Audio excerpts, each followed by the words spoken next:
Good morning MCL. दोस्तों नमस्कार। मैं आपका होस्ट दिग्विजयजीत बहादुर पटेल आप सभी का स्वागत करता हूं आज के इस webinar revolution to make India great again episode number 119 में। दोस्तों आशा करता हूं आप सभी स्वस्थ और मस्त हैं।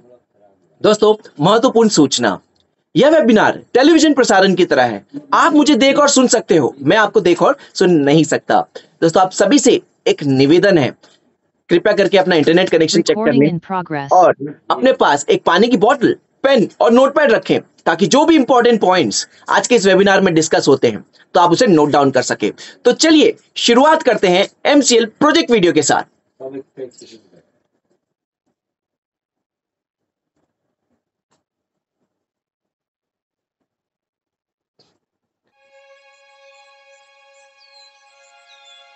प्रकृति हमारे जीवन का मूल है।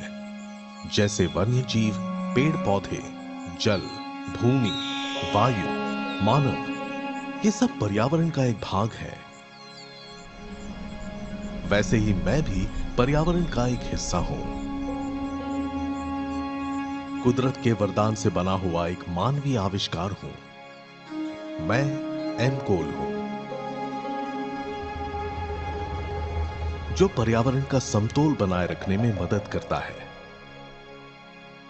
एक कोयला पर्यावरण का समतोल कैसे बना सकता है? कोयला स्वास्थ्य समस्याएं पैदा करता है। कोयला वायु प्रदूषण का कारण बनता है। कोयला प्राकृतिक आवास को नष्ट करता है। फिर कोयला समतोल कैसे बनाएगा?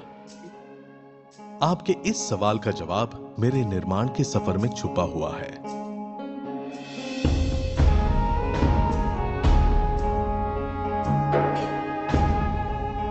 यह सफर ऊर्जा में संपूर्णता का है,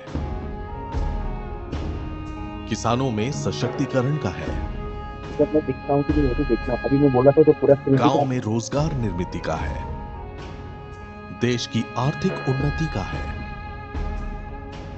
यह सफर पर्यावरण की रक्षा का है। मेरा यह सफर जैविक खेती से शुरू होता है। नेपियर घास मेरे उत्पादन का सबसे महत्वपूर्ण हिस्सा है। यह फसल उगाने में ज्यादा मेहनत नहीं लगती और इसकी फसल मिट्टी को सशक्त बनाती है। फसल पूरी तरह से तैयार होने के बाद उसे नैसर्गिक तरीके से सुखाया जाता है। सुखाने के बाद उसके अंदर पानी की मात्रा और कम करने के लिए घास को छोटे छोटे हिस्सों में काटकर भट्टी की गर्म भाप से गुजारना पड़ता है।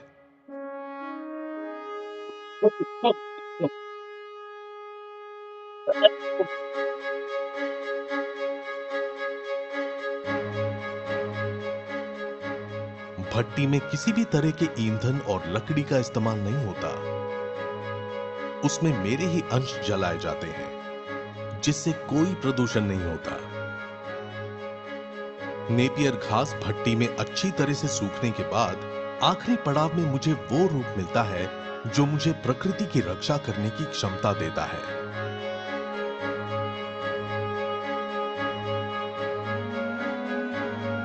मैं अपने आप पर गर्व महसूस करता हूं कि मैं एक सामान्य कोयला और लकड़ी से बेहतर जलकर कम से कम राख उत्पन्न करता हूं,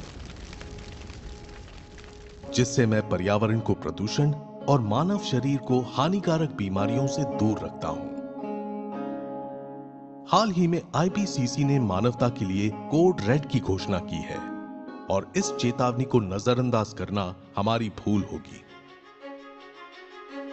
प्रकृति की सुरक्षा और संरक्षण का साथ देना हमारी जिम्मेदारी है और इसी के लिए मेरा जन्म हुआ है। चलिए अपने आने वाली पीढ़ी के लिए कुछ बेहतर करते हैं। एम कोल का इस्तेमाल करके उन्नति की ओर एक कदम बढ़ाते हैं।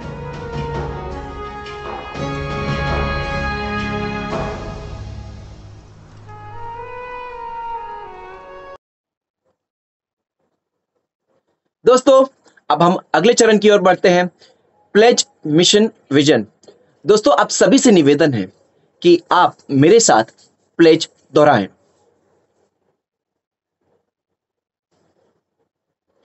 एमसीएल के लिए शपथ।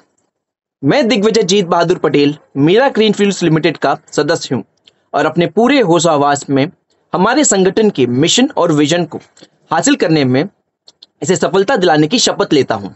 मैं एमसीएल के प्रत्येक सदस्य के साथ अपने परिवार के सदस्य की तरह व्यवहार करूंगा और एमसीएल में कभी भी किसी भी सदस्य के साथ उसकी जाति, धर्म, नस्ल, लिंग, संप्रदाय, बोली, शैली, मत और सामाजिक, आर्थिक तथा संस्कृति आशंका के आधार पर भेदभाव नहीं करूंगा।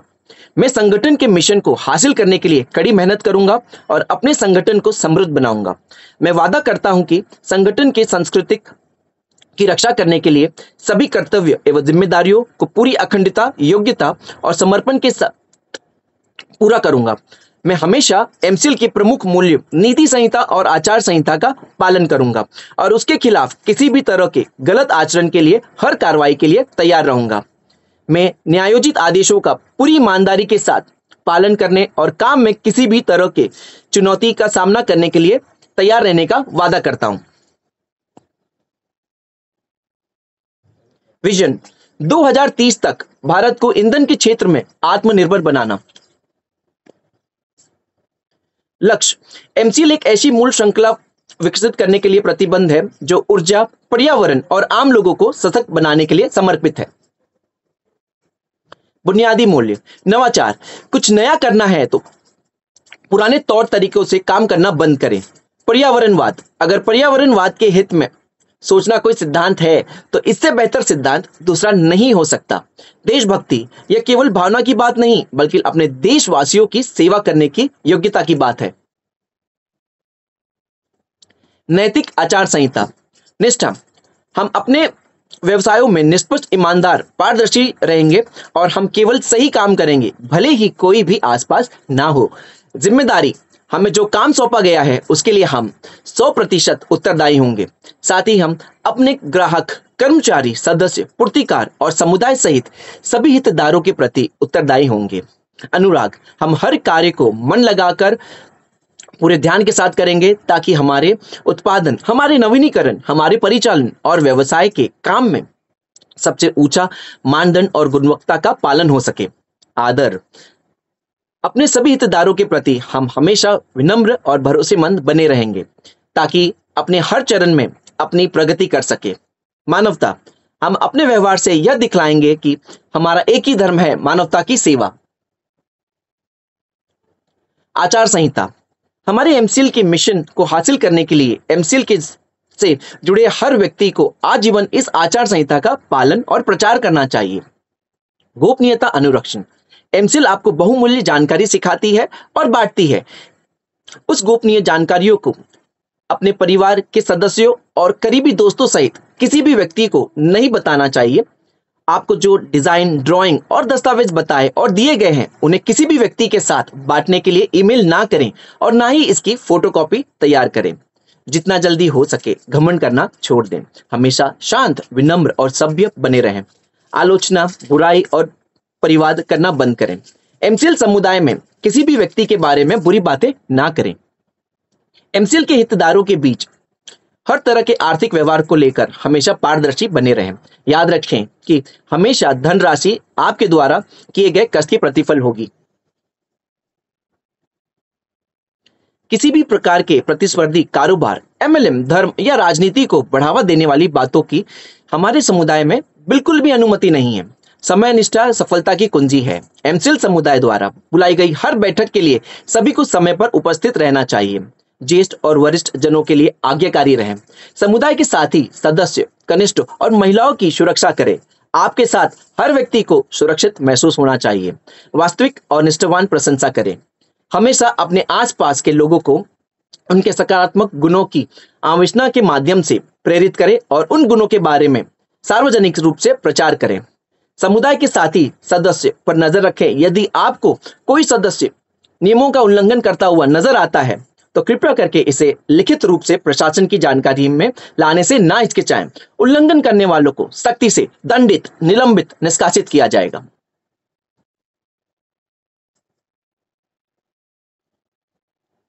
थॉट ऑफ द डे,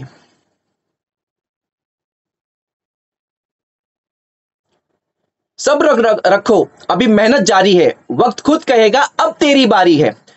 दोस्तों, आने वाले आज के अगले speaker all the way from Chandrapur district, इनके एजुकेशन के बारे में बताऊं तो ये एक डॉक्टर हैं और साथ ही साथ स्त्री रोग स्पेशलिस्ट यानी लेडी स्पेशलिस्ट डॉक्टर हैं और एमबीबीएस एमडी, और ये कार्यरत है इस वक्त, और ब्रह्मपुरी तहसील इंडियन मेडिकल एसोसिएशन की अध्यक्ष भी हैं। पर्यावरण संरक्षण के लिए काफी योगदान भी करती हैं और साथ ही साथ महिला बजट के साथ मिलकर होममेड पापड़ और कुरकुरे जैसे उद्योग को बढ़ावा देती हैं। So let's welcome MSS owner of Brahmapuri tehsil Maharashtra, Nari Shakti of MCL, doctor Saroj Jeevane. Over to you ma'am.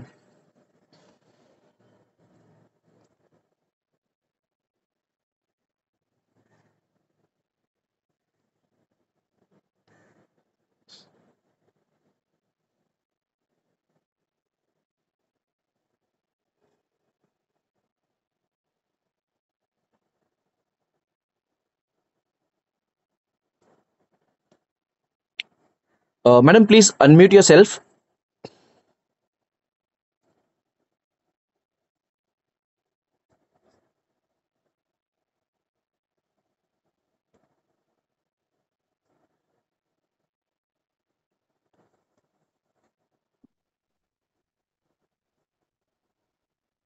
धन्यवाद दिग्विजय सर, आपने मेरा परिचय दिया, बहुत बेखूबी से दिया। मैं आपकी आभारी हूँ। साथियों, हमारे संत महान संत तुकाराम महाराज अपनी गाथा में कहते हैं, असाध्य ते साध्य करिता सायास कारण अभ्यास तुका म्हणे। अर्थात योग्य नियोजन और निरंतर परिश्रम और निरंतर अभ्यास के से ही कठिन से कठिन कार्य में भी सफलता हासिल होती है। ठीक वैसे ही एग्रोनॉमिस्ट दादाजी रामजी खोब्रागड़े जी की कहानी है। हमारे ब्रह्मपुरी तहसील के महज 25 किलोमीटर दूरी पर स्थित नांदेड़ ग्राम के रहिवासी दादाजी खोब्रागड़े जी का जन्म एक अल्पभूधारक किसान परिवार में हुआ। उनकी प्रारंभिक शिक्षा सिर्फ तीसरी क्लास तक हुई, लेकिन खेती में उनकी दिलचस्पी होने के कारण वो कम उम्र में ही खेती व्यवसाय से जुड़े रहे। उनकी चिकित्सक वृत्ति और परिश्रम करने की क्षमता से उन्होंने 8 से 9 किस्म की धान की विविध प्रजातियां खोज निकाली। उसमें से बहुत पॉपुलर प्रजातियां जो है HMT, जो जिनका नामकरण उन्होंने अपने हाथ पर रखी HMT घड़ी के साथ किया, और दूसरा है दादाजी रामजी खोब्रागड़े के नाम पर DR के नाम की प्रजाति। ये दोनों भी धान की प्रजातियों को किसानों ने और अन्य लोगों ने भी खूब सराहा, आज भी मनपसंद है, सभी जगह प्रचलित है। ऐसे एग्रोनॉमिस्ट दादाजी का फाउंडेशन जो है इनोवेशन, नेशनल इनोवेशन फाउंडेशन में उनके इस संशोधन को स्वीकार किया। 2003 और 2004 में हमारे महाराष्ट्र गवर्नमेंट में उन्हें कृषि मित्र और कृषि रत्न पुरस्कार से सम्मानित किया। फोर्ब्स इंडिया मैगजीन ने इंडिया के जो संशोधकों की सूची बनाई, उस सूची में दादाजी खोब्रागड़े का नाम बेयर फुटेड साइंटिस्ट की उपमा देकर उन्हें उस सूची में शामिल किया। ऐसे एग्रोनॉमिस्ट दादाजी खोब्रागड़े जी 79 वर्ष की आयु में ऐसे ही आयु तक कार्य करते रहे, और आर्थिक तंगी और बीमारी की वजह से 2018 में उनका देहांत हो गया। आज दादाजी हमारे बीच नहीं है, लेकिन उन्होंने शोध की हुई जो धान की बियाने हैं, उनका अपने किसान भाई यूज करते हैं और अच्छा लाभ कमा रहे हैं। ऐसी ही है दादाजी खोब्रागड़े जी की कहानी, मैं यहाँ खत्म करती हूँ। और हमारे MCL के CMD, हमारे गुरु डॉक्टर श्याम सर, उनकी माता जी मीरा आई, और हमारी प्रिय प्राची मैडम, और हमारे MCL के सभी साथियों के लिए मैं मेरी मातृभाषा मराठी में अपने मन की बात कहना चाहती हूँ। वो इस तरह, आम्ही सारे भूमिपुत्र विज्ञान तंत्रज्ञानाची कास धरू, डॉक्टर श्याम सरांचे 5E मिशन साकार करू, भारताला बनवू विश्वगुरु, भारताला बनवू विश्वगुरु। इन शब्दों के साथ मैं हमारे एमसीएल के साथी माननीय गायकवाड़ सर, राजेंद्र जी गायकवाड़ सर, इनका परिचय देने के लिए देना चाहती हूँ। माननीय राजेंद्र गायकवाड़ सर जी कंप्यूटर इंजीनियरिंग में उन्होंने शिक्षा प्राप्त की है और उनका तहसील नेवासा जिला अहिल्यानगर में उन्होंने कंप्यूटर टेक्नोलॉजी का इंस्टीट्यूट खोल रखा है, जिसमें हजारों विद्यार्थी कंप्यूटर की ट्रेनिंग ले रहे हैं। हमारे गायकवाड़ सर सोशल एक्टिविटी में भी अग्रसर है। उन्होंने इसके माध्यम से लॉयंस क्लब के प्रेसिडेंट के रूप में सामाजिक कार्य भी वो कर रहे हैं। एमसीएल से वो एमसीएल विजन मिशन से वो 3 साल से या 4 साल से जुड़े हुए हैं। उनकी कोपर बगाव और शेगांव तालुका में उनका कार्य चल रहा है। उन्हें विशेषकर आर्थिक सॉरी उन्हें विशेषकर जैविक खेती में बहुत लगाव है और वो जैविक खेती में कार्य कर रहे हैं। अभी उनके जैविक खेती का कार्य आप सुनने वाले हैं। मुझे एमसीएल मैनेजमेंट में अपनी बात रखने का मौका दिया, उसके कारण मैं एमसीएल मैनेजमेंट की बहुत बहुत आभारी हूँ। और मैं हमारे हमारे अगले स्पीकर गायकवाड़ सर जी से अनुरोध करती हूँ कि वो अपनी बात रखे। जय एमसीएल।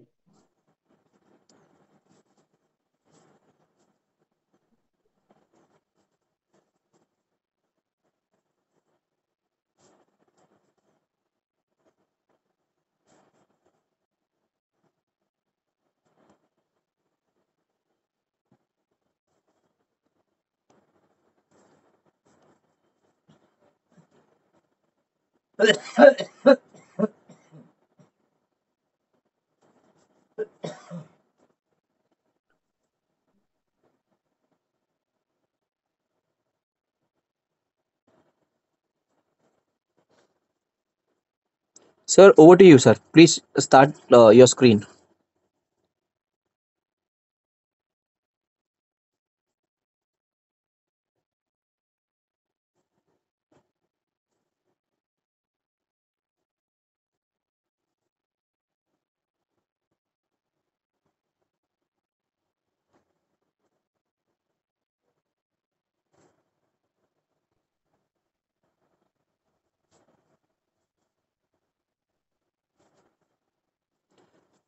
राजेंद्र सर, आप स्क्रीन स्टार्ट कीजिए अपना।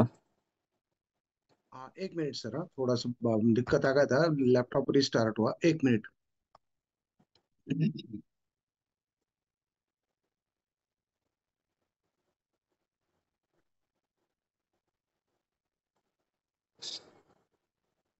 इनका तो नहीं चल रहा था।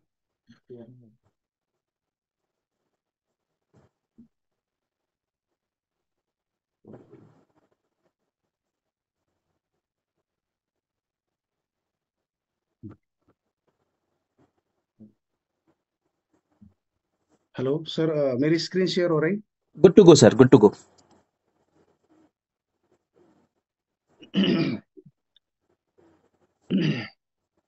Okay, thank you. धन्यवाद सरोजिनी मैम। थोड़ा सा डिस्टर्बेंसेस आ गया था। मुझे इस मंच पर आपको आपने आमंत्रित किया, इसलिए आपका बहुत बहुत आभारी हूँ। अभी आगे बढ़ते आज के टॉपिक की तरफ। आज का हमारा टॉपिक है देशी गाय आधारित खेती। दोस्तों, सर एक मिनट।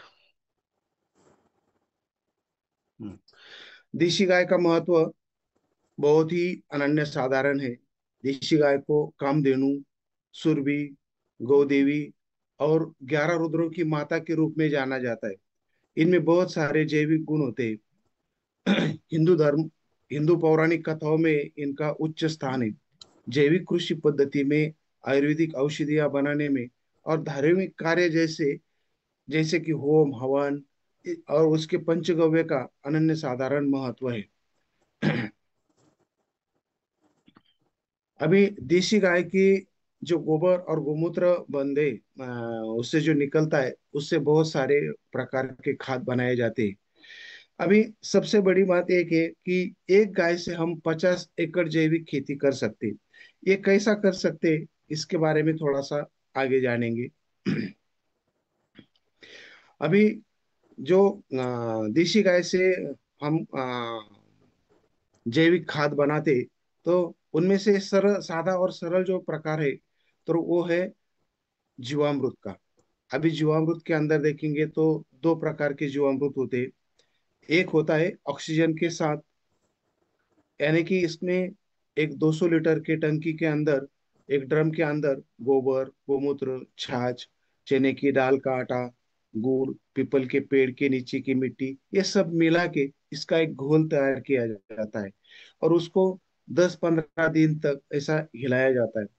तो उससे क्या होता है कि 15 दिन के बाद एक अच्छी सी जीवामृत, जिसे बोलते हैं, वो तैयार हो जाता है। और उसे हम मिट्टी के अंदर दे सकते हैं। अभी दूसरा जो प्रकार है, तो वो है बिना हवा का।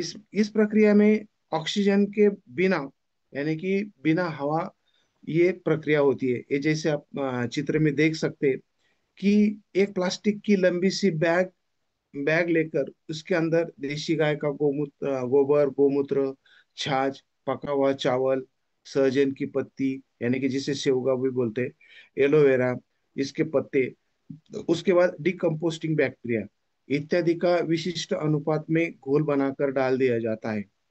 और 45 दिन के बाद इसमें बहुत ही अच्छा एक जैविक खाद बनता है। और यही खाद सबसे आसान और सीधा है, जो हमें खेती के लिए इस्तेमाल कर सकते हैं। अभी इसकी न्यूट्रिशन वैल्यू देखेंगे तो इसके उसका पीएच जो है वो 4.91 से भी ज्यादा है। उसके बाद ऑर्गेनिक कार्बन उसके अंदर अच्छा है, नाइट्रोजन, फास्फोरस, यानी कि जो भी पौधे के लिए जो अत्यावश्यक जीवाणु और पोषक तत्व, यानी कि न्यूट्रिशन जो जरूरी होते हैं, वो सब इसके अंदर पाए जाते हैं। इसलिए ये जीवामृत बहुत ही अच्छा और लाभदायक परिणाम खेतों में देता है। अभी इसका इस्तेमाल कैसा करेंगे? अभी जीवामृत का इस्तेमाल करने के लिए 1 एकड़ में 20 लीटर एक बार के लिए हम पानी में बहा सकते हैं। ऐसा एक साल के अंदर हमें 10 बार करना होगा, यानी कि एक साल में 1 एकड़ के लिए 200 लीटर जीवामृत हमें जरूरी होता है। उसके बाद हम इसे फिर फसल के ऊपर भी छिड़क सकते हैं, यानी कि 20 लीटर पानी के साथ 2 लीटर जीवामृत ले सकते हैं। जितनी बार छिड़काव करेंगे, उतना अच्छा परिणाम हमें देखने को मिलेगा। ये ग्रोथ प्रमोटर, उसके साथ पेस्टिसाइड का भी काम करता है। दोनों भी काम अच्छा, दोनों भी तरफ से काम अच्छा करता है। अच्छे परिणाम उससे निकल के आते हैं। अभी नेक्स्ट, एक देशी गाय 50 एकड़ जैविक खेती कैसे करती है, तो इसका थोड़ा सा कैलकुलेशन देखते हैं। कि मान मान के चलते हैं कि एक देशी गाय एक दिन में 5 किलो गोबर और एक 2.5-3 किलो गोमूत्र आराम से दे सकती है। तो इससे यदि हम 10 दिन का इकट्ठा किया, तो 10 दिन में 50 किलो गोबर और 25 लीटर गोमूत्र हमें मिलता है। अभी इसी मात्रा से, यानी कि 50 लीटर गोबर और 25 लीटर गोमूत्र से हम 300 लीटर जीवामृत बना सकते हैं। अभी 300 लीटर 10 दिन में हो गया, तो एक महीने में 900 लीटर हो जाएगा। और एक साल में 10,800 लीटर जीवामृत बन जाएगा। अभी 1 एकड़ के लिए यदि 200 लीटर इस्तेमाल करेंगे, तो एक देशी गाय से हम 54 एकड़ की जो खेती है, वो जैविक के ऊपर ले सकते हैं। इतना अच्छा ये देशी गाय का महत्व है। ये देशी गाय, इसलिए हमें क्या बोलते हैं, इसे हम माता मानते हैं। अभी दूसरा भी एक प्रयोग है, यानी कि देशी गाय के जो कंडे हैं, जो गौरी बोलते हैं, उसकी उसके उपयोग करके हम अग्निहोत्र कर सकते हैं। यानी कि मॉर्निंग में सुबह निकलने से पहले और शाम सुबह ढलने से पहले ये अग्निहोत्र, यानी कि एक जो विधि है, उसके बारे में आप यूट्यूब के ऊपर थोड़ा सा डिटेल देख सकते हैं। वो विधि के अंदर विधि करने के बाद एक भस्म निकलता है, राख निकलती है। वो भस्म को हम अग्नि भस्म बोलते हैं। ये भी, यदि ये अग्नि भस्म हम 100 लीटर पानी के अंदर, सॉरी 100 ग्राम भस्म के अंदर 100 ग्राम भस्म और 20 लीटर पानी एक साथ मिलाकर खेत में फवारते हैं, तो बहुत ही अच्छा परिणाम उसका भी हमें मिलता है। तो दोस्तों, देशी गाय, नेक्स्ट, देशी गाय का ये गोमूत्र और जो वेदों से या जो हम इससे अग्निहोत्र से जो ये रक्षा हमें मिलती है, जो भस्म मिलता है, ये दोनों को मिला के हमने बनाया है वेदामृत, गौ वेदामृत, जो हमने हमारे किसानों के लिए एक गौ वेदामृत यहाँ पे बनाया है। और उन्हें रेडीमेड, यानी कि जिनके पास ये सभी संसाधनें नहीं होंगी, उन्हें हम देने के लिए ये प्रकार कर रहे हैं। ये जो रेडीमेड प्रोडक्ट है, उसे हम बाजार मूल्य से भी आधे दाम में हमारे किसानों के लिए दे रहे हैं। बोलने बोलने के लिए बहुत कुछ है दोस्तों, लेकिन अभी उतना समय नहीं है, इसलिए खाली अभी आगे का सेशन, आगे आगे का जो विषय है कि भारतीय देशी गाय आधारित किसानी और एमसीएल फई मिशन की पूर्तता, इसके बारे में हम कहेंगे। यूनो के सतत विकास लक्ष्य क्रमांक 3, 12, 13, 14, 15 मानवीय स्वास्थ्य संसाधनों का सुयोग्य इस्तेमाल, तत्काल जलवायु कार्यवाही, धरती के ऊपर ऊपर और पानी के नीचे रहने लायक वातावरण, इस पर ध्यान केंद्रित करते। ऊपर के सभी 17 विकास लक्ष्य फाइव मिशन के माध्यम से पूरे करने के लिए देशी गाय आधारित किसानी मानवीय स्वास्थ्य के लिए विष मुक्त अन्न निर्माण और अन्य लक्ष्य के लिए अन्य लक्ष्य के लिए कारगर साबित होगी। अभी अंत में नेक्स्ट, अंत में मैं कहना चाहूंगा कि देशी गौ माताओं को बचाओ, खेती को समृद्ध बनाओ और निरोगी जीवन जियो। धन्यवाद दोस्तों। मैं आप सभी साथियों का और एमसीएल परिवार मैनेजमेंट का आभारी हूँ। आपकी वजह से मुझे इस मंच पर मेरे विचार प्रस्तुत करने का अवसर मिला। धन्यवाद। अब जिस हस्ती को और यम जिस हस्ती को आप सभी बेसब्री से सुनने का इंतजार कर रहे, मैं अभी उस खास हस्ती को यहाँ आमंत्रित करने जा रहा हूँ। आओ स्वागत करते एमसीएल के एमडी और सीईओ डॉक्टर श्याम सर। आदरणीय श्याम सर, आपको अनुरोध है कि आप अपना कीमती मार्गदर्शन हमें प्रदान करें। सर, यह मंच अभी आपके स्वाधीन है। धन्यवाद। Over to you sir.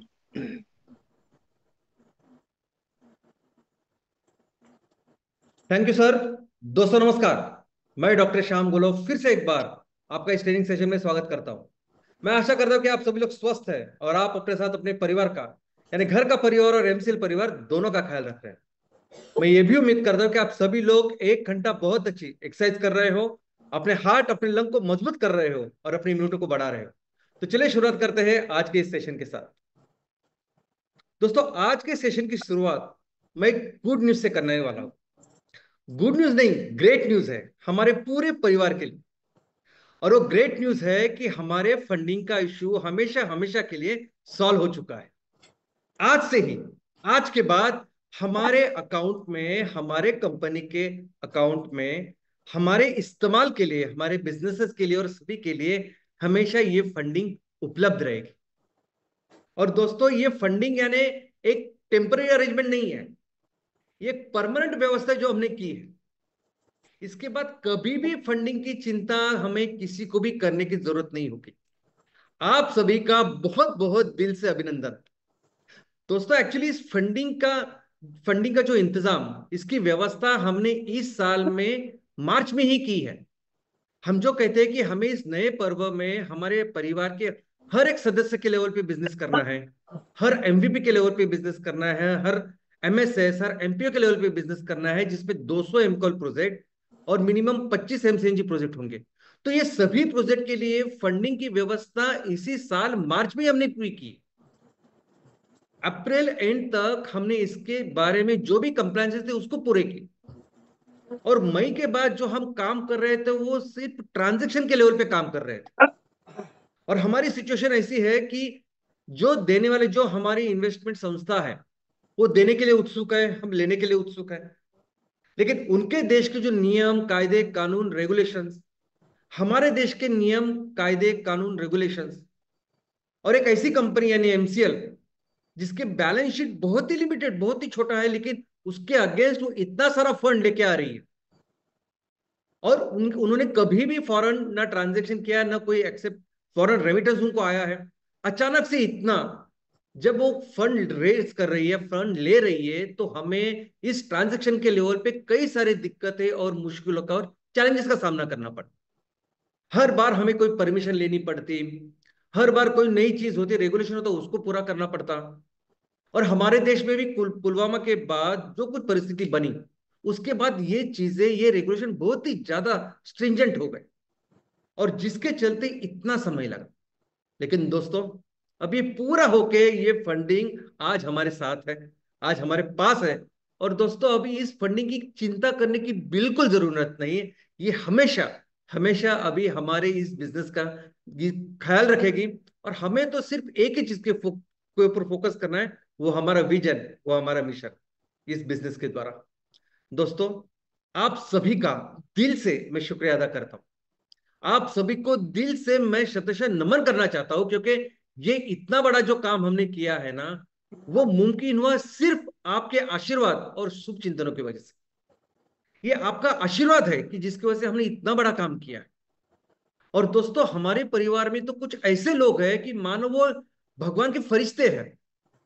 ये पूरा जो फंडिंग का प्रोसेस था, इस फंडिंग के प्रोसेस में कुछ लोगों ने भगवान जैसी हमारी मदद की। यानी मैं जब इनके बारे में आपको बताऊंगा तो वो त्याग, वो समर्पण जिसकी हम कल्पना भी नहीं कर सकते, ऐसा उन्होंने किया है काम। आने वाले दिनों में मैं आपको उनके बारे में बताऊंगा, और बहुत जरूरी है उनके बारे में बताना कि किस तरह से उस विजन और मिशन के लिए लोग कितने डेडिकेटेडली पूरा कुछ त्याग समर्पण करके काम करते हैं। और ये समझना जरूरी है कि जिसकी वजह से हमारा पूरा परिवार, हमारी पूरी फैमिली उनसे प्रेरणा लो। कई हजारों उद्योजकों को वो आने वाले दिनों में इंस्पायर करेंगे ये सब काम करने के लिए। इनफैक्ट ये लोग अगर नहीं होते तो मुझे ऐसा लगता है कि ये काम असंभव था। और इन सब के आशीर्वाद से, इन सब के सहकार्य की वजह से, आप सबके आशीर्वादों की वजह से, शुभचिंतकों की वजह से आज अभी हमने काम किया है, और आने वाले दिनों में ये बहुत बड़ा मिलकर बिजनेस हम करने वाले हैं। आप सभी का फिर से बहुत बहुत अभिनंदन। तो सर, एक बात हमें समझनी है कि ये जो फंडिंग है, ये फंडिंग एक इंस्टीट्यूशनल फंडिंग है। जिस तरह से हम बैंक से लोन लेते हैं, वैसे ही इस इंस्टीट्यूशन से हमने डेट यानी कर्जा लिया हुआ है, जो हमें काम करके, बिजनेस करके, मेहनत करके चुकाना है। और जिस तरह से बैंक आपको जब बड़ी फंडिंग देती है तो उसको ट्रांचेस में देती है। उस पूरे फंडिंग के ऊपर या उस लोन के ऊपर बैंक का कंट्रोल होता है। एक ट्रांच देने के बाद जिस कार्य के लिए, जिस कारण के लिए आपने बैंक से कर्जा लिया हुआ है, अब पहली किस्त के बाद आपने वो काम किया कि नहीं, जैसे बोला, जैसे कमिट किया, वो देने के बाद, वो दिखाने के बाद ही बैंक अगला जो किस्त है वो देती है। वैसे ही ये फंडिंग काम करेगी। दोस्तों, ये फंडिंग कंप्लीटली कंट्रोल में होगी हमारे इन्वेस्टर्स के। इन्वेस्टर्स की जो टीम्स है, लीगल टीम, एग्जीक्यूशन टीम और विजिलेंस टीम, ये टीम हमें ये पूरे फंडिंग का डिस्ट्रीब्यूशन और यूटिलाइजेशन कंट्रोल करेगी। हमने ये जो फंडिंग लाई है, इसके लिए हमने एक बिजनेस प्रपोजल उनको दिया है, बिजनेस रोड मैप उनको दिया है कि इस फंडिंग के साथ हमें ये बिजनेसेस करने। तो उसके अनुसार, ऑफ कोर्स, इस बिजनेस के साथ साथ हमने लायबिलिटीज की भी लिस्ट दी है। तो हमें जो कुछ काम करना है उसके अनुसार ये टीम काम करेगी, पूरी तरह से कंट्रोल रखेगी। यानी इसका कारण यह है कि जो बैंक है, हमें पता है कि बैंक हमेशा कोई लोन देता है तो पहले वो सिक्योर करके लेता है, कोलैटरल देखता है, और उसके बाद वो लोन देता है। लेकिन ये जो संस्था है, इस संस्था ने सिर्फ और सिर्फ हमारे विजन, मिशन, हमारा जो डेडिकेशन है, उसके आधार पर बिना कोई कोलैटरल, बिना किसी चीज के ऊपर ये फंडिंग दी है। तो अभी ये फंडिंग शुरुआत होने के बाद ये फंडिंग एक्चुअली हम सही दिशा में इसका काम कर रहे हैं कि नहीं, वह जो कमिटमेंट हमने दी है उसको हम दिखा रहे हैं कि नहीं, ये साबित कर रहे हैं कि नहीं, ये वो स्ट्रिक्टली देखेंगे। इसीलिए फंडिंग का इनफैक्ट बैंक से निकालने के लिए भी आज उनका कंट्रोल रहेगा। उनके कंट्रोल से ही ये सब चीजें डिस्ट्रीब्यूशन और यूटिलाइजेशन होगा। अभी ये जो फंडिंग का अभी हम जो डिस्ट्रीब्यूशन की अभी शुरुआत करेंगे, उसके बेसिकली दो हेड्स हैं, दो अलग अलग कैटेगरी है, हम ऐसा बोल सकते हैं। पहली category of course business development है। जो बिजनेस रोडमैप हमने उनको दिया है उस हिसाब से बिजनेस को डेवलप करना, उस हिसाब से रेवेन्यू और प्रॉफिट्स के टारगेट को पूरा करना, वो एक है। और दूसरा जो हेड है, दूसरी जो कैटेगरी है, वो है लायबिलिटीज की। पूरी दुनिया में कोई भी इन्वेस्टर हो, चाहे वो एक सिंगल इंडिविजुअल इन्वेस्टर हो या वो संस्था हो या वो बैंक हो, हर इन्वेस्टर की एक सोच होती है, एक सोच, एक प्रिंसिपल होता है। और वो प्रिंसिपल ये होता है कि जितना भी पैसा मैं दूं, मैक्सिमम पैसा मुझे बिजनेस में लगाना है।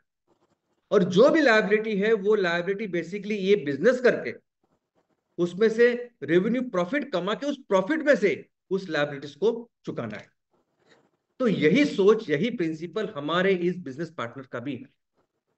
हमने उनको लायबिलिटीज की पूरी लिस्ट दी है और उसमें से जो एकदम अर्जेंट है, क्रिटिकल है, वो भी उनके बारे में पता है। तो आने वाले दिनों में वो ऑफकोर्स मैक्सिमम जो फंड है वो बिजनेस के लिए देंगे, और ऑफकोर्स इस लायबिलिटीज में जो सबसे क्रिटिकल, अर्जेंट, इंपॉर्टेंट है उसके लिए भी शुरुआत करेंगे दोस्तों। और इसीलिए ये जो पूरा शेड्यूल होगा कि किस तरह से शुरुआत करेंगे, कैसे शुरुआत करेंगे, किनको पहले वो डिस्ट्रीब्यूट करेंगे, कौन सी लायबिलिटीज को खत्म करेंगे, कौन से प्रोजेक्ट्स को इमीडिएटली शुरुआत करेंगे, ये सब शेड्यूल वो तय करेंगे। हमारी यूनिवर्सिटी की टीम तैयार करेगी। आई मीन हमने जो उनको सबमिशन किए हैं, हमने जो प्रपोजल, बिजनेस प्लान उनको दिया है, उसके अनुसार वो इसके शेड्यूल तैयार करेगी। इस शेड्यूल को हम आपके सामने रखेंगे, जो जब वो डिक्लेयर करेंगे आपको बताएंगे, और उस शेड्यूल के माध्यम से ही इस फंडिंग को हम यूटिलाइज करेंगे। और दोस्तों देखो, अभी जो परिस्थिति है, इस सभी सिचुएशन में हमारी जो रिस्पॉन्सिबिलिटी है, हमारी रिस्पॉन्सिबिलिटी की अपने आप को प्रूव करना, परफॉर्मेंस करना, जो बिजनेस हमने बताया है, हमने कमिट किए है, उसको पूरा करना। और देखिए सिचुएशन, एक जगह हम देखते हैं कि कोई भी फंडिंग देने के पहले इन्वेस्टर पूरी तरह से अपने आप को सिक्योर करता है, हर तरीके से। इक्विटी लेगा, कंपनी का कंप्लीट कंट्रोल लेगा, या कुछ जो कोलैटरल है वो चीजें लेने के बाद तो थोड़े से हिस्से में वो अपने को हमें फंडिंग देगा। लेकिन आज ये जो परिस्थिति है, आज मुझे लगता है कहीं ना कहीं ये भगवान का आशीर्वाद है, और आप सबका आशीर्वाद है, आप सबका आशीर्वाद है, शुभचिंतन है, कि जिसकी वजह से ये इतने बड़े अच्छे स्केल की फंडिंग हमें आई है, सिर्फ और सिर्फ हमारी इस विजन मिशन के लिए। पूरा भरोसा रखा है इन्वेस्टर ने हमारे ऊपर, और ऐसी परिस्थिति में उनका जो स्ट्रिक्टली वो काम कर रहे हो सब सही है, वो अपने लेवल पे वो स्ट्रिक्टली उसको डिस्ट्रीब्यूशन करे, वो सब सही है। हमारी जिम्मेदारी होगी कि इस भरोसे को पूरा करना, इस भरोसे के उसको पूरा परफॉर्मेंस में उसको तब्दील करना। जो भी कमिटमेंट हमने किए हैं बिजनेस के माध्यम से, उस बिजनेस उसको लगाना, वो बिजनेस करके जो रेवेन्यू और जो प्रॉफिट की कमिटमेंट हमने उनको की है उसको पूरा करना। और एक बार हमने ये सिंसियरली हर एक ट्रांच के बाद हमें करते गए, तो आने वाले दिनों में ये चीजें, अभी जो स्ट्रिक्टनेस है, इनफैक्ट दूसरी ये भी परिस्थिति है कि जिस तरह से कुछ चीजें, कुछ इश्यूज आज हमारे परिवार में है, उसको लेके भी उन्होंने थोड़ी सी स्ट्रिंजेंट, स्ट्रिक्टनेस रखा है। लेकिन जैसे जैसे हम काम करेंगे वैसे वैसे उनको ये पता चलेगा, ये कंफर्म हो जाएगा कि कितने डेडिकेटेडली, कितनी सिंसियरली, कितनी लगन के साथ हम काम कर रहे हैं, और जो बोला है वो करके दिखा रहे हैं। तो आने वाले दिनों में ये प्रक्रिया, फंडिंग का डिस्ट्रीब्यूशन, यूटिलाइजेशन, बिजनेस, ये बहुत ही स्मूथ और एफिशिएंट होने वाला है। और दोस्तों जो बिजनेस प्लान हमने उनको दिया है वो 5 मिशन ही है। ये जो मैं कहता हूं कि हमें हमारे परिवार के हर एक उद्योजक के लेवल पे बिजनेस की शुरुआत करनी है, तो हमें हमारे परिवार के हर एक उद्योजक के लेवल पे बेसिकली इस 5 मिशन की शुरुआत करनी है। और इस 5 मिशन के माध्यम से हमें उस क्षेत्र को सस्टेनेबल बनाना, यही बिजनेस प्लान हमने सबमिट किया है कि हमें हमारे जो उद्योजक है उनका जो क्षेत्र है, वो गांव, वो शहर, उनको सस्टेनेबल बनाना है। कैसे बनाएंगे हम? तो हमारे 3 बिजनेस सेक्टर के माध्यम से। एक जैव ईंधन है, जिसके माध्यम से वहां के हर तरह के ऊर्जा की जरूरत हम पूरी करेंगे, फोसिल फ्यूल को पूरी तरह से रिप्लेस करेंगे, और जिसमें प्रायोरिटी होगी, जिसमें प्राथमिकता होगी हमारी कुकिंग फ्यूल की। और ऑफ कोर्स उसके बाद industrial, commercial plant, power plant, ये सब हो गए।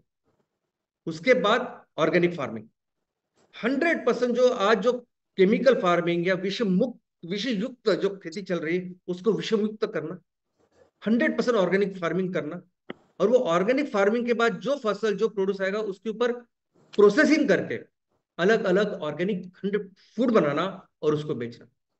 और तीसरा जो सेक्टर है वो है एमएसपी। आज पेट्रोकेमिकल से अलग अलग प्रोडक्ट्स बन रहे हैं, केमिकल से लेके, कपड़ों से लेके, जूतों से लेके, फर्नीचर से लेके, इन सबको 100% रिप्लेस करना ऐसी चीजों के साथ जो चीजें कृषि से तैयार हो, जिसके लिए रॉ मटेरियल हमारा किसान तैयार करेगा, और जो चीजें हमारे वहां के लोकल, हमारी महिलाएं, हमारे युवाएं उसको तैयार करेंगे, और उस पूरे तेल के इकोनॉमी को रिप्लेस करेंगे। और दोस्तों, इस पूरे बिजनेस प्लान में कम से कम 200 एमकोल प्रोजेक्ट और कम से कम 25 एमसीएनजी प्रोजेक्ट हो गए। ये हमारा बिजनेस प्रपोजल है जो हमने सबमिट किया है, और उसके ही आधार पर हमें फंडिंग मिली है। और इस फंडिंग को लेके प्रॉपर एक बिजनेस टारगेट भी है कि क्या बिजनेस करेंगे।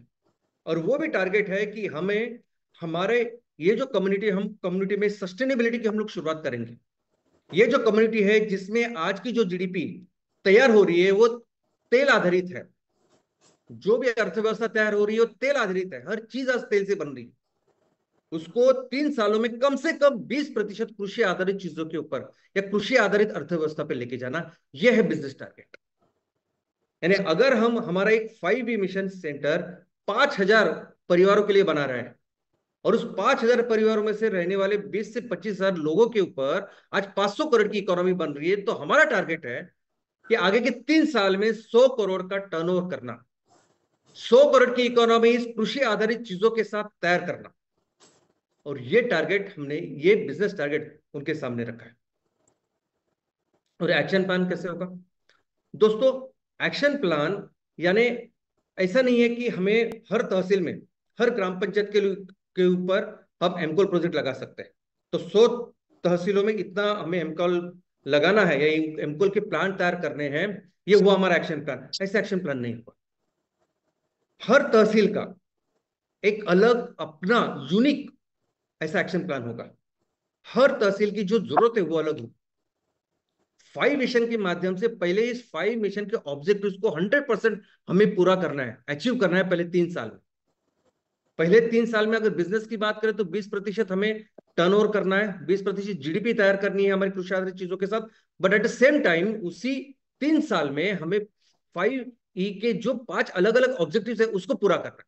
वह 100% रोजगार निर्माण करना है, वह 100% हमारे किसानों को और महिलाओं का सक्षमीकरण करना है, अच्छा मार्केट रेट या अच्छी अच्छी इनकम हमें किसानों को तैयार करके देनी, वहां के जो रिसोर्सेज है वहां से ज्यादा कैसे बिजनेस कर सकते हैं उसकी शुरुआत हमें पहले 3 साल में कर।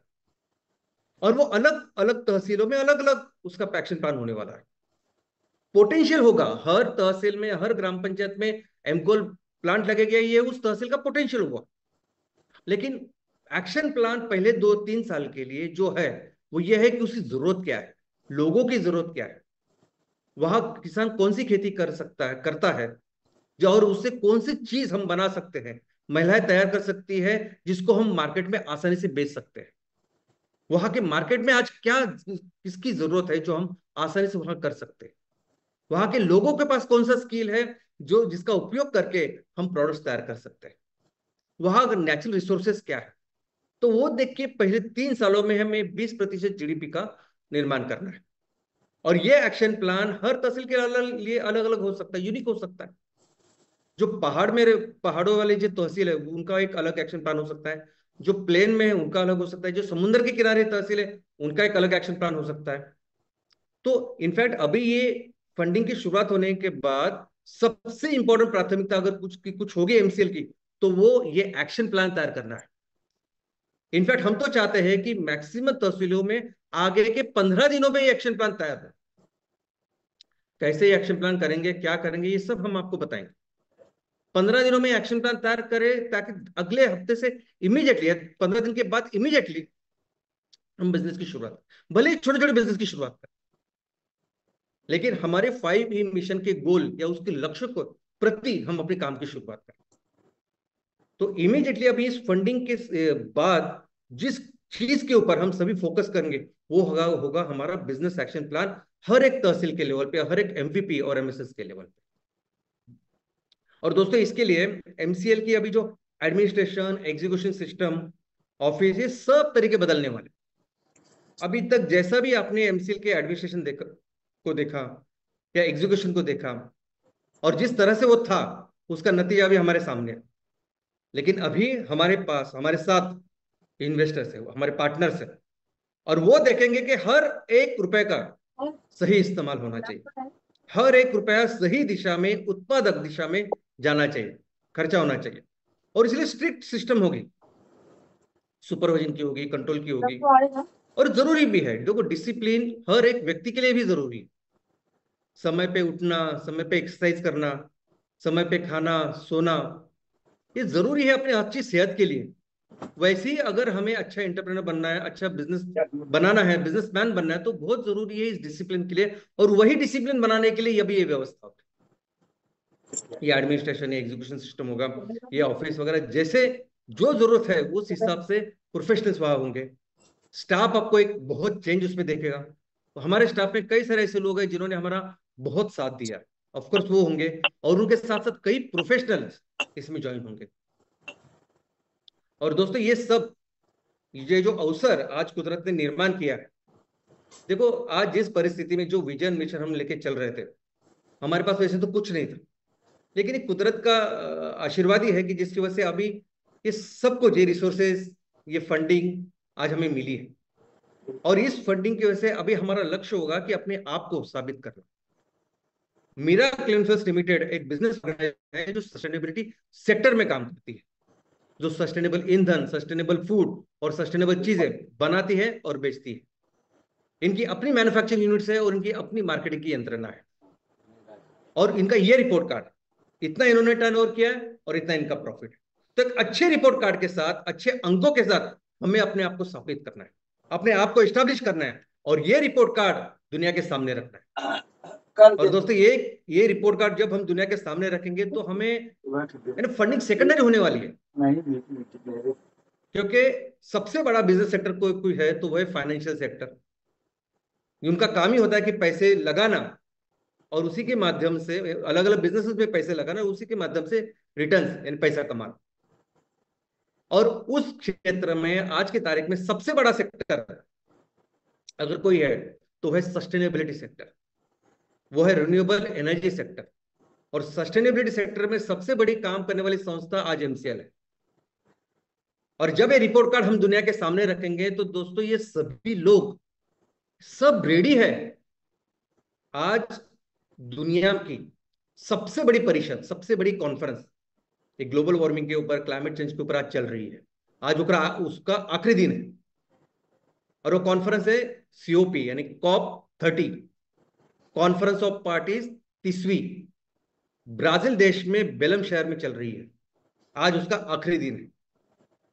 पिछले 15 दिन में या 2 हफ्तों में उस कॉन्फ्रेंस में क्या चर्चा हुई आप जरा देखिए। और यही नहीं, पिछले 20 सालों में जो अलग अलग कॉप्स हो रहे हैं, हर साल जो कॉन्फ्रेंस हो रही है उसमें क्या चर्चा होती है आप देखिए। सबसे बड़ा विषय जिसके ऊपर सबसे ज्यादा चर्चा होती है, डिस्कशन होता है, वो है funding, green finance, climate finance, climate funding, बस इसके ऊपर चर्चा होती है। और बहुत सारे दुनिया के जाने माने इन्वेस्टर, संस्थाएं, उनके लोग वहां आते हैं ये डिस्कस करने के लिए। और हमेशा एक मुद्दा रहता है कि जितनी फंडिंग चाहिए सस्टेनेबिलिटी के लिए और ये रिन्यूएबल एनर्जी सेक्टर के लिए, उतनी फंडिंग नहीं मोबिलाइज हो रही है। और इसका कारण है कि कोई भी इंस्टीट्यूशन जब आपको फंड देगा तो वो चाहेगा कि एटलीस्ट मिनिमम जो रिटर्न चाहिए, कि जिसकी वजह से ये फंडिंग, ये फाइनेंस ऐसे ही चलता रहे, ऐसा सस्टेनेबल रहे, उतना तो रिटर्न आना चाहिए। आपको डोनेशन करके देना तो डोनेशन के लिए लिमिट है, लेकिन जब प्रोफेशनल लेवल पे आपको फंडिंग देनी है तब आपको जरूरत है कि वो फंडिंग आपको एक रेगुलर, एक मिनिमम इनकम देता रहे। और यही प्रॉब्लम है कि जहां ज्यादा से ज्यादा जो जो दिक्कतें आ रही, जो चैलेंज आ रही, वो वही है कि उसमें से रिटर्न्स नहीं है। और ऐसी परिस्थिति में जब एमसीएल रखेगा कि देखिए हम सस्टेनेबिलिटी सेक्टर में काम कर रहे हैं, कैसे हम इन कम्युनिटीज को लोगों के माध्यम से, लोगों के साथ मिलके सस्टेनेबल कर रहे हैं, ये बिजनेसेस कर रहे हैं, और उसका ये रिटर्न है। हो सकता है कि अगले साल की जो सीओपी है, अगले साल की 31वीं जो कॉन्फ्रेंस होगी जिस देश में हो सकता है कि एमसीएल के माध्यम से आप लोग वहां जाएंगे, आप लोग जाएंगे एमसीएल का ये रिपोर्ट कार्ड दुनिया के सामने रखेंगे और फिर बताएंगे कि देखिए ये ऐसा हो सकता है, ये हमारे, हम आपके फंडिंग का इस तरह से इस्तेमाल कर सकते हैं जैसा भी हमने इनसे फंडिंग ली है। दोस्तों, फंडिंग सेकेंडरी होने वाली है। आप विश्वास नहीं कर सकते हैं, इतने लेवल की, इतने स्केल की फंडिंग अवेलेबल है इस विषय के लिए। और आने वाले दिनों में जिसकी शुरुआत आज से होने वाली है, उसके बाद आने वाले दिनों में ये फंडिंग बहुत ही सेकेंडरी, द्वितीय इशू रहेगा और हम सिर्फ बिजनेस के ऊपर फोकस करेंगे। और दोस्तों देखो, दुनिया को अगर सच में बचाना है इस क्लाइमेट चेंज के संकट से, ग्लोबल वार्मिंग के संकट से, तो सिर्फ एक रास्ता है, सिर्फ एक सोल्यूशन है, और वो सोल्यूशन है खेती, वो सोल्यूशन है एग्रीकल्चर। बाकी कोई दूसरा रास्ता ही नहीं। ये तेल आधारित अर्थव्यवस्था को पूरी तरह से एलिमिनेट करना पड़ेगा, बंद करना पड़ेगा, और उसको रिप्लेस करना पड़ेगा इस कृषि आधारित अर्थव्यवस्था के साथ। दूसरा कोई ऑप्शन ही नहीं है, दूसरा कोई तरीका ही नहीं है, कोई सोल्यूशन ही नहीं है दुनिया को बचाने का। हर वो चीज जो तेल से तैयार होती है, सबसे पहले ईंधन, ये देसी एक खाद, जिस खाद के बारे में आज सर ने बताया, गायकवाड़ सर ने बताया, उसको छोड़ आज हमें वो कैंसर तैयार करने वाली खाद भी तैयार करते हैं वो पेट्रोकेमिकल से, वो भी गलत है। बंद करना पड़ेगा इन चीजों। और हर एक चीज, यानी वो टेक्सटाइल हो, वो जूते हो, वो फन, हर चीज को बंद करना पड़ेगा। और वो सभी चीजों, देखो कुदरत के पास बहुत सारे ऑप्शन है, आई मीन बहुत सारे सोल्यूशन। एग्रीकल्चर बहुत बड़ा सोल्यूशन, जो चीज हमें चाहिए वो हमें मिलेगी, वो ही करना पड़ेगा। आज जैसे कोई देश जिसके पास बहुत ज्यादा क्रूड ऑयल है, वो ज्यादा क्रूड ऑयल बेच रहा है और धंधा कर रहा है, बिजनेस कर रहा है और इकोनॉमी को बड़ा कर रहा है, आने वाले दिनों में वो देश जो सबसे ज्यादा खेती करेगा, सबसे ज्यादा इस उत्पादनों को निर्माण करेगा, वो सबसे बड़ी अर्थव्यवस्था बनेगा, और वो होगा अपना भारत। दुनिया में कोई भी दूसरा ऐसा देश नहीं है कि जिसके पास इतनी नैसर्गिक नेचुरल रिसोर्सेस है। हम सब सच में इस दुनिया के ऊपर सबसे अमीर ऐसे देश है। सबसे ज्यादा खेती हमारे पास, सबसे ज्यादा पानी, ये पर्वत, ये सब देन है हमारे पास। बहुत अमीर है हम लोग। हमारे पास किसान है जिसके पास वो ज्ञान है कि जिसे हर चीज हम बना सकते हैं। आने वाले दिनों में ये प्रोसेस में, यानी इस दुनिया के बचाने के प्रोसेस में, हमारा देश कंपलसरी नंबर 1 की अर्थव्यवस्था बनेगा। और दोस्तों, बात सिर्फ अर्थव्यवस्था की नहीं है, भारत ने हमेशा इस दुनिया का नेतृत्व किया है, दुनिया को सही राह दिखाई है। इस बार भी ये सस्टेनेबिलिटी की सही राह भारत ही दिखाएगा। वो ज्ञान हो, विज्ञान हो, हर सेक्टर में, हर चीज में भारत ने दुनिया का नेतृत्व किया, दुनिया को सही राह दिखाई। आज भी हम देखते हैं ना कि आयुर्वेदा, योगा, उसको दुनिया फॉलो करिए, बहुत बहुत डेवलप्ड ऐसे साइंसेस है। वैसे ही आने वाले दिनों में जो सस्टेनेबिलिटी होगी, उसकी सही दिशा भारत दिखाएगा। इस प्रोसेस में भारत नंबर 1 की अर्थव्यवस्था बनेगा। ऑफ कोर्स इसमें एमसीएल का एक बहुत अच्छा खासा योगदान होगा। मिलकर हम अपने देश को फिर से दुनिया की नंबर 1 अर्थव्यवस्था बनाएंगे, और फिर से अपने देश को उस स्थान पे लेके जाएंगे जहां हमारा दिन फिर से इस दुनिया का नेतृत्व करेगा। जय हिंद, जय MCL. Thank you, Dr. Shyam sir. So good morning all MCL family members. एक बार जो है चंद्रगुप्त मौर्य जी, इन्होंने जो चाणक्य जी है उनको एक क्वेश्चन पूछा, और ये था कि आपने मेरे सामने लक्ष्य रखा है एक अखंड भारत का, लेकिन ना मेरे पास राजगद्दी है, ना कोई राजमार्ग है, ना मेरे पास सैन्य है, और ना मेरे पास धन है। तो आपने जो लक्ष्य रखा है अखंड भारत का, ये मैं कैसे पूरा करूं? तब चाणक्य जी जो है उनको बोले कि कई लक्ष्य राजगद्दी से या राजमार्ग से नहीं, बल्कि गांव के गलियों से निकलते हैं। और जो लक्ष्य गांव की गलियों से निकलते हैं, वही एक इतिहास रचते हैं। आज एमसीएल को पूरे 13 साल कंप्लीट हुए कि जो हम रिन्यूएबल सेक्टर में काम कर रहे हैं। ये काम करते वक्त हमने बहुत सारी त्याग, बलिदान और समर्पण दिया है।